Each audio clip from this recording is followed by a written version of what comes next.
So Final Fantasy 16 is coming out in less than or around 2 weeks or so.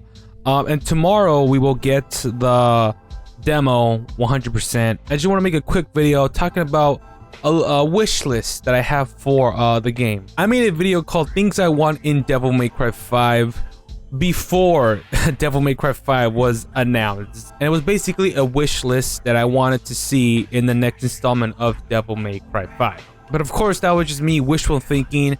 At that time, I don't even know when I made that video. I'm actually kind of curious how long that video was. And that was 6 years ago. God damn. And this was such a bad video. It got views though. It got views. Since the demo is most likely gonna drop tomorrow, I just want to give my little quick wish list on the things that I want to see in the game.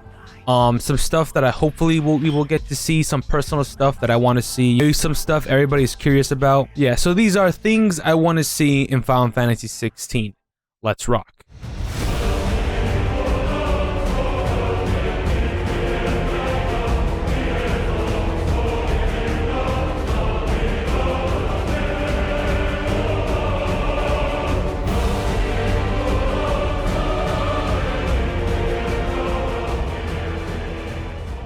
Somewhat deep combat.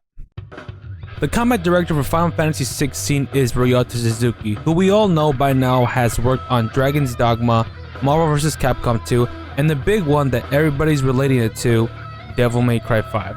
And from all the footage that we've seen, we can see the essence of Devil May Cry 5's combat in Final Fantasy 16. We see Nero's 4-hit combo and 3-hit air combo, Dante's style switching with the icon switching, their gun button, Targo's attacks resembling Shadow's attacks, judgment cuts, devil trigger. The big thing that piqued my interest was the combination stomp, or as we call it, jump cancel. For people who don't know what a jump cancel is, in a nutshell, jump cancel is a technique that appears in every Devil May Cry game. It allows the player to interrupt virtually any of the protagonist's techniques by leaping off the enemy at the exact frame in which they touch their foes, usually by using the enemy step or leap abilities. The reason why this excites me is because jump canceling adds a lot to a combat system. Cancel moves into other moves not possible without it. Now I haven't played the game, so I don't know how the combat feels or how the movement feels in the game, or if you could jump cancel more than once. I'm pretty sure you can though. I'm not expecting the combat to be super crazy like Devil May Cry, but I am hoping for the gameplay to be deep enough for us to do some flashy stuff and to experiment and to discover what we can and can't do. One cool thing we could do in Final Fantasy 16 other than jump cancel is when you master an icon ability, you can equip it to any icon you have on.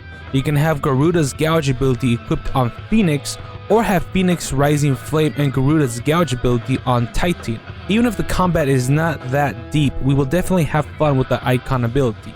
But overall, the combat that we've seen so far, with the recent trailers and the gameplay footages that we have gotten so far, the game looks fun. The game looks fast-paced, looks super fun. I just want to get my hands on it to see how good it feels, you know? I just want to experiment, discover, because that's one of the best parts of an action game. Expanding move list. The one big thing I love in character action games is having a lot of options to do flashy stuff. The characters in Devil May Cry have a lot of moves, especially Dante. 4 different styles: trick, sword, gun, royal. 4 guns, 4 melee weapons. Technically 6 guns and 6 melee weapons, you know? If we're counting the extra swords from Dante and the extra Kalina and guns.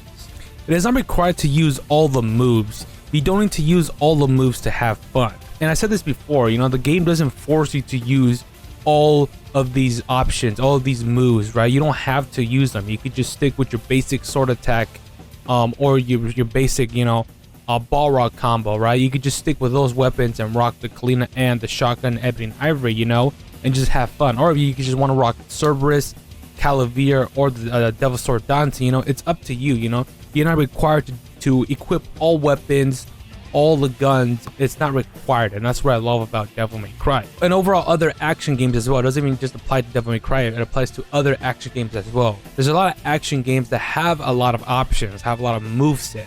It's not required to use all of them to have fun. You can use whatever option that you want. But what I love about a good action game is that they give you that option. Like if you want to experiment, if you want to go crazy, here you go. Here's all the move list.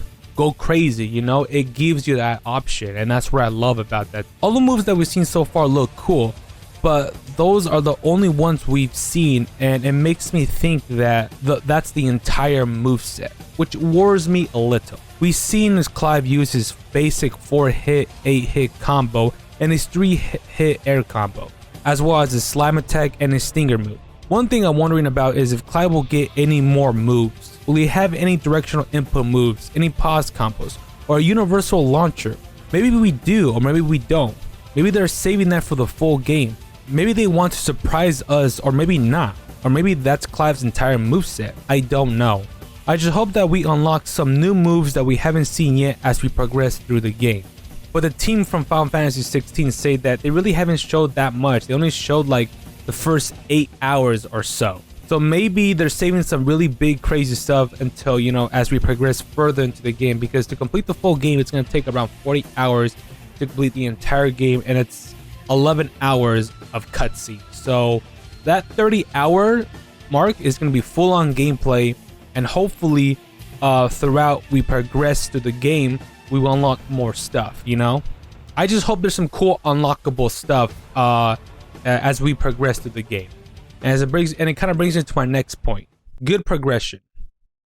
I think progression is a really important part in any game, right? Especially action games, because you don't really want to overwhelm the player with so much moves, right from the start. It feeds a lot into the player with just too much stuff that they're really not going to use all of it and just stick to one basic theme. Because that's what I kind of had when I first played Bayonetta. Bayonetta 1 and 2 from the start has all these combos right from the start. You do unlock new moves here and there as you progress through the game, but right at the beginning of the game you have a lot of combos, and it's a little intimidating, especially for anybody who doesn't play action games. So I think a good progression system is really important, because you want to start off the player with the good basic attacks, and then as the player progresses through the game they start unlocking some more stuff, getting new abilities, and they start experimenting with different stuff and discovering what works, what doesn't work, what's their favorite move, etc. That's what I like in action games, just unlocking new stuff,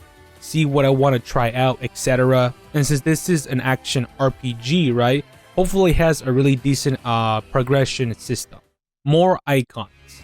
So all the icons that we've seen, right, all the summons that we've seen so far are Phoenix, Ifrit, Shiva, Ramu, Titan, Garuda, Odin, Bahamut. So that means 8 icons that you're able to use in battle. And we can only equip 3 icons in total as we fight. But hopefully there'll be some more icons as we play throughout the game, because there has been some hints here and there, at least from the trailers, right, that shows some interesting icons here and there. We see Leviathan in the mural. We see this crazy ass looking summon right here. Some people say it's Chaos. I hope it's Chaos. Hopefully that we will get some few more icons as we progress throughout the game, because like I said before, the team has said that they really haven't spoiled a lot of stuff for Final Fantasy XVI. They have a lot of stuff saved up, so hopefully as we progress through near the end game we unlock some new icons. Maybe we'll unlock a Leviathan icon and maybe a Chaos icon. Hopefully that's the case. This also kind of relates to an expanding move list. As we progress to the game, we will unlock more moves, more icons. You know, maybe we'll get some 2 new icons at the end. Maybe at the end we'll unlock something similar to Devil May Cry 5. When you complete Devil May Cry 5, you unlock Dante's full arsenal, which means you're able to equip all of Dante's weapons and all of Dante's guns. So hopefully we'll get something similar to that. Maybe we'll be able to equip all icons at the end of the game. We'll discover new icons, more abilities, more fun. Hopefully that's the case. Different limit breaks. So it seems that Clive's limit break functions as a devil trigger in the Devil May Cry series, and I kind of had a feeling that will play out like that. Even though his limit break, or his DT as I will most likely will call it as I play the game, looks to be cool. It looks like once you acquire 1 bar, you're able to pop DT. And it works exactly like in DT from Devil May Cry 5. You regen health, your attacks are more powerful, you're much faster. One thing I was kind of hoping is from the earlier trailers that we've seen, we saw Clive do some cinematic moves, you know, with his different icon ability. I thought those were going to be limit break because they look really powerful, you know, really powerful attacks. So I thought those were going to be, you know, limit breaks. But I hope that as we progress through the game, we will unlock different limit breaks. Maybe different limit breaks that instead of going to DT, we're able to, you know, transform into Ifrit or use Ifrit's cool abilities for a brief limited time. I just hope to see different limit breaks because I know in Final Fantasy VII, you know, remake, keep in mind, I have only played the remake. I never played the original. But in Final Fantasy VII remake, all the characters have different limit breaks that you're able to equip them, and each limit break works differently. So I kind of hope that maybe we'll have something similar to that in Final Fantasy 16, or we'll have different limit breaks. Some limit breaks that will actually do, you know, big extra damage. Maybe some limit breaks that you're able to do some cool team combos with your allies, something like that. But hopefully we'll get some different limit breaks as we progress through the game. Now, I know it's been confirmed that there's going to be more difficulties in Final Fantasy 16. There's going to be 2 difficulties, one called Final Fantasy mode and one called Ultimatum mode. And I like that. These harder difficulties are going to have different enemy placements, and hopefully they're fun. One thing I don't like about harder difficulties is just the enemies have more health and they deal more damage, and that's it. I want to see the enemies do different moves that we don't really see them do in the normal difficulty. I want the enemies' behavior to be different, more aggressive. You know, I want the difficulty to be a challenge, but also fun as well. Good narrative. Now, I know Final Fantasy games typically have a good story overall, especially in RPG games, right? They really tend to focus a lot on characters, on story, on plot. And I know fans from Final Fantasy 14 and from fans from Yoshida said that the story for Final Fantasy 14's expansions are really good. The thing that has me worried is, yes, Final Fantasy 15 story. Now, I know it's a different team working on Final Fantasy 16 compared to 15. I know that. The story in Final Fantasy 15 is actually really good. The only problem is that you have to see certain stuff in order to understand the full story of Final Fantasy 15. I'm not expecting a big, complicated story, complex story, nothing like that. So I just hope for the story to be enjoyable and good, and I just want to have a good time. Nice romance. Now, this is a little bit personal thing that I want to see. I am a guy that likes romance, you know. I like seeing 2 characters falling in love, being cute and shit. I know, it's pretty gay, but hey, I like it. One of the things I was excited for in Final Fantasy 16 was for Noctis and Lunafreya to be together, because I know there's going to be a love interest in Final Fantasy 15, which was Noctis and Luna. However, there was barely any chemistry for those 2 characters, and it wasn't that good. One big thing I love in romance is seeing 2 characters, you know, slowly falling in love, slowly getting along, and slowly just, you know, having chemistry together. That's what I love to see. It's not confirmed that Clive or Jill are going to have any romance at all. But however, but in one of the trailers, we do see young Clive and young Jill under a nice, beautiful moon. In Japanese culture, the moon symbolizes love between 2 characters. We see it in many different types of animes where 2 characters are under the moon, symbolizing love. Clive wields the icon Ifrit, and Shiva wields Shiva, which is fire and ice. And those are 2 core opposites of each other, and you know, opposites attract. You know, there's no confirmation that there'll be any romance at all between Jill or Clive, but if there is any type of romance, I just hope it's a good romance. I want to see some nice wholesome stuff, maybe some uncensoring hand holding. All right, hand holding. I just want it to be wholesome.